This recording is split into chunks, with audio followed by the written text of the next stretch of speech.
Hello and welcome to another episode. And today we are going to talk about something that's given me sleepless nights for many years.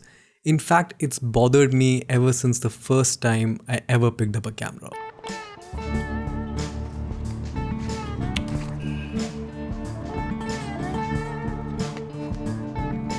Why do memory cards have these locks?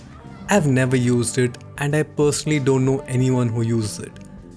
And I have got a lot of free time, so let's find out. Turns out it goes way back. The technical term for what this little lock does is called write protection.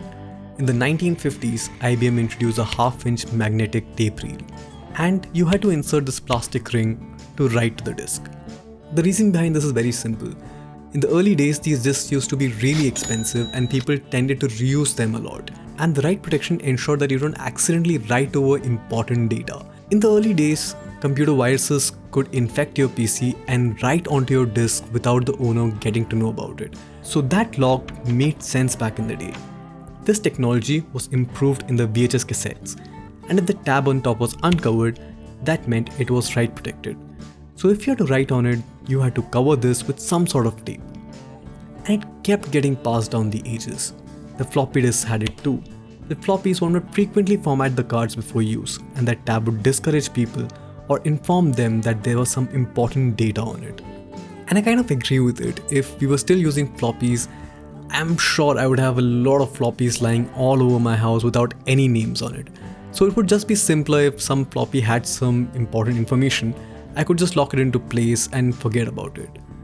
And then this technology got passed down to some pen drives as well, and it finally came to memory cards. So the question still remains, why is it still there? Honestly, I think it's quite unnecessary. The only reason why you might still use it is if you're a photographer and you are shooting something, and before you can get to your house and back up all the data, you just want to quickly make sure that you don't accidentally write over it. So I think that could be a possible use case. But the chances of this are pretty rare. I don't know a single photographer who actually uses it.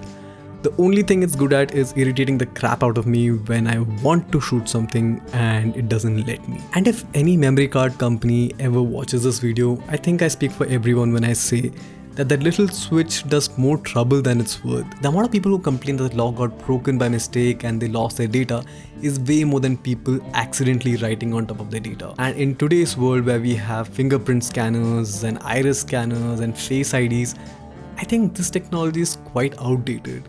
And that's all in this week's episode of totally unnecessary information that you probably didn't know. Thanks for tuning in, and I'll see you soon.